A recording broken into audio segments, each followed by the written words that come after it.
The Rogue and the Dervish. A certain dervish planned an object lesson.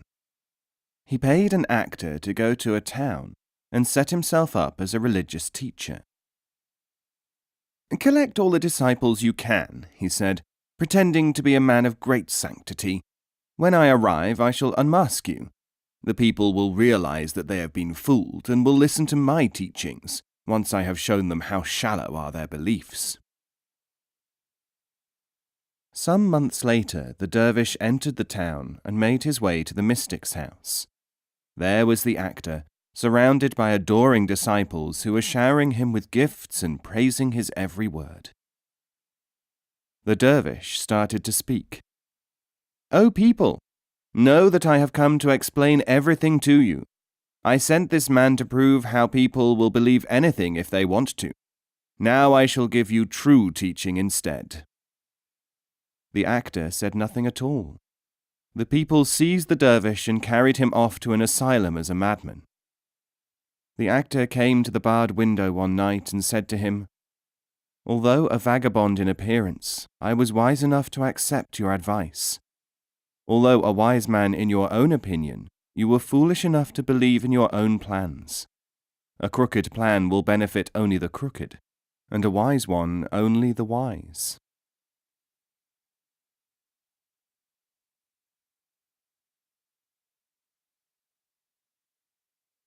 Hope. There was once a king, descended from a long and powerful line, whom adversity had driven from his position, and who was in flight before his enemies. The king was soaked to the skin by rain, and in the middle of a desolate moor, came across a small hut used by shepherds. He thought that he would rest there for a little, and when he went inside he found that there were 2 shepherds already there, wrapped in blankets against the cold. They welcomed him kindly, and shared their only food, some cheese and onions, with him. The king said, "One day, when I am restored to sovereignty, I shall repay you in the coin of a king." Now, although both shepherds had offered the king food and were therefore equally generous, they were not both possessed of equal qualities in every way. The first shepherd, therefore, strutted about telling everyone that he was better even than a nobleman, for he had given food to a king when there was nobody else to do so. But the second shepherd, on reflection, said to himself, "My being in the hut and my having some food with me were accidents. My offering food to the king was a normal action. But the king, with truly royal generosity, chose to interpret these facts as the result of merit. Now it is for me to be inspired by this example, and to make myself truly worthy of such high-mindedness." 2 or 3 years later, the king returned to his rightful power, and he sent for the shepherds. Each of them was given rich gifts, and both obtained powerful positions at court. But the first shepherd, not having exerted any efforts to improve and prepare himself, soon fell a victim to an intrigue, and he was put to death for plotting. The second shepherd, on the other hand, worked so well that when the king reached a great age, he was nominated and accepted as his successor.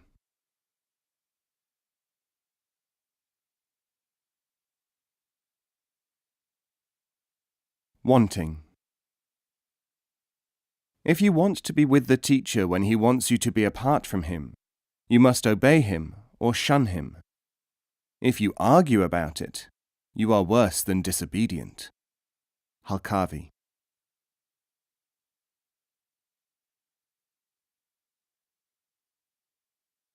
The Archer. The champion bowman of the town of Salimia complained that he had no peer.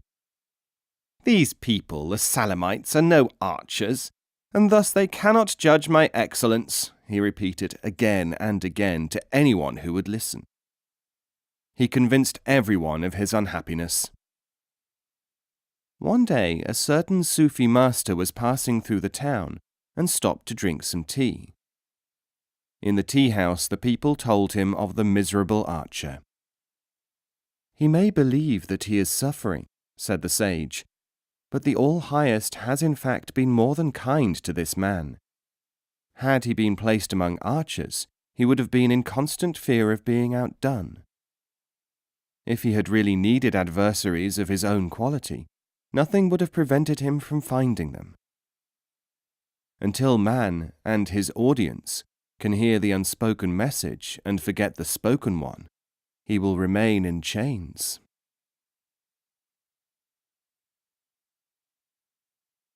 Mahmoud and the Dervish. It is related that Mahmoud of Ghazna was once walking in his garden when he stumbled over a blind dervish sleeping beside a bush. As soon as he awoke, the dervish cried, "You clumsy oaf! Have you no eyes that you must trample upon the sons of men?"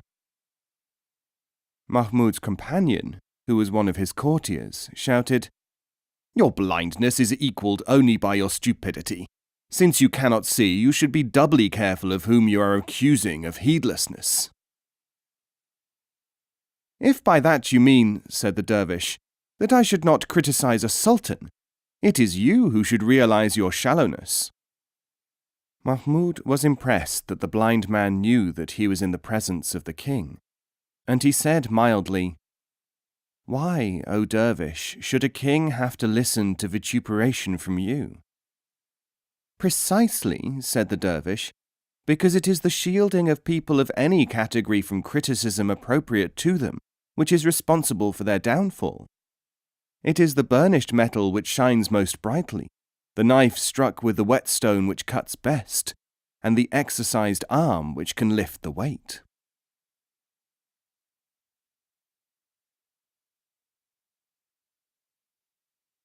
Stages.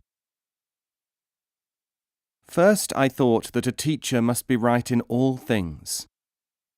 Then I imagined that my teacher was wrong in many things. Then I realized what was right and what was wrong. What was wrong was to remain in either of the first two states. What was right was to convey this to everyone. Ardabili.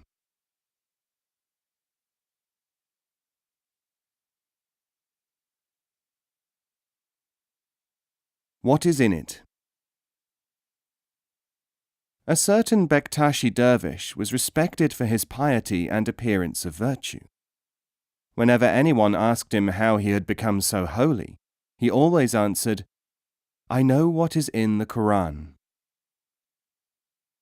One day he had just given this reply to an enquirer in the coffee house, when an imbecile asked, "Well, what is in the Quran?" "In the Quran," said the Bektashi, "there are 2 pressed flowers and a letter from my friend Abdullah."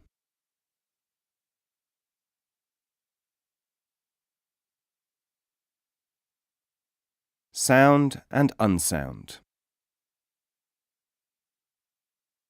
A wandering seeker saw a dervish in a rest house and said to him, "I have been in 100 climes and heard the teachings of a multitude of mentors. I have learned how to decide when a teacher is not a spiritual man. I cannot tell a genuine guide or how to find one, but half the work completed is better than nothing."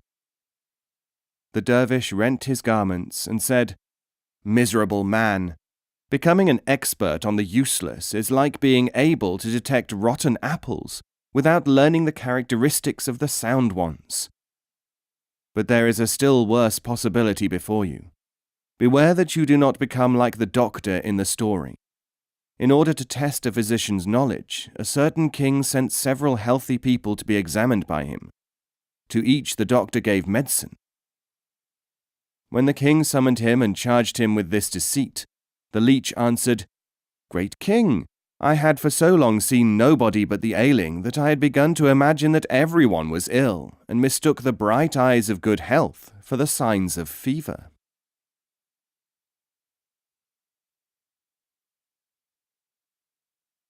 Lamb stew. Shah once gave an address on the principles and practices of the Sufis. A certain man who thought that he was clever and could benefit from criticizing him said, "If only this man would say something new. That is my only criticism." Bahudin heard of this and invited the critic to dinner. "I hope that you will approve of my lamb stew," he said. When he had taken the first mouthful, the guest jumped up, shouting, "You are trying to poison me! This isn't lamb stew!" "But it is," said Bahudin, "though since you don't like old recipes, I have tried something new. This contains lamb all right, but there is a good dash of mustard, honey, and emetic in it as well."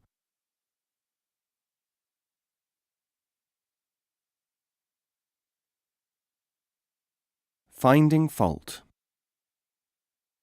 Isa ibn Abdul Wahhab al-Hindi held long and frequent conversations in which he discoursed on every imaginable topic for a number of years.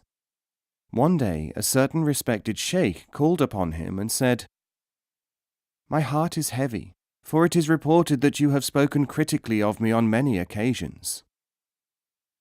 Isa said, "I have said 20 times that there are disparities between your words and actions. Can you doubt that this is true?" The sheikh answered, "I would be glad to hear the grounds upon which you find fault with me." Isa replied, "You will know them the moment you hear the 200 occasions on which I have praised you before those same people, who, in the name of accuracy, now inwardly seek to separate us. To report half a thing is worse than reporting nothing. To report 1/10 of a thing is equal to falsification."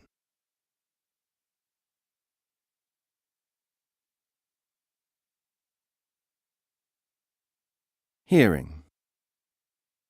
A visitor who had come from a far country said to Bahudin Shah, "Let me sit in your durbar and hear your words, for it has truly been said that reading is no substitute for hearing."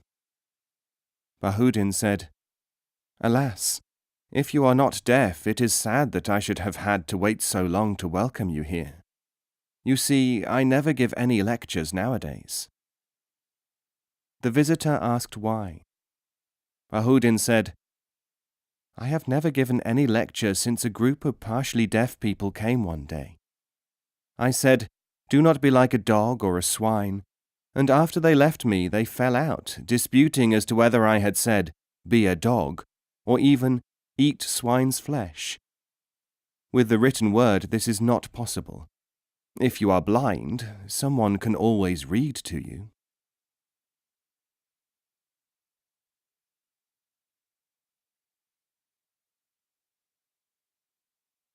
The baby elephant.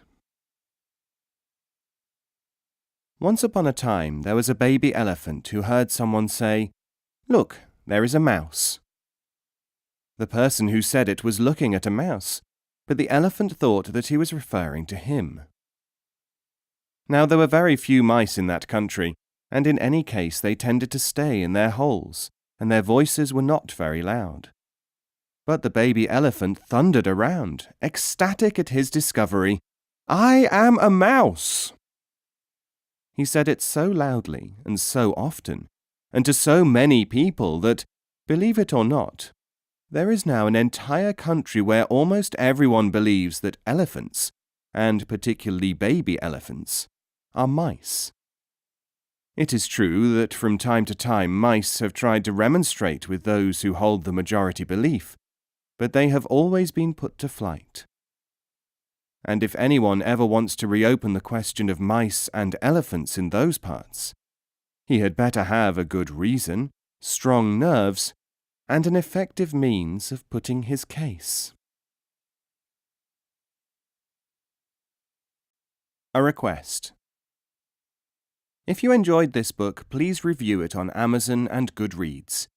Reviews are an author's best friend. To stay in touch with news on forthcoming editions of Idries Shah works, please sign up for the mailing list at bit.ly/ISF list.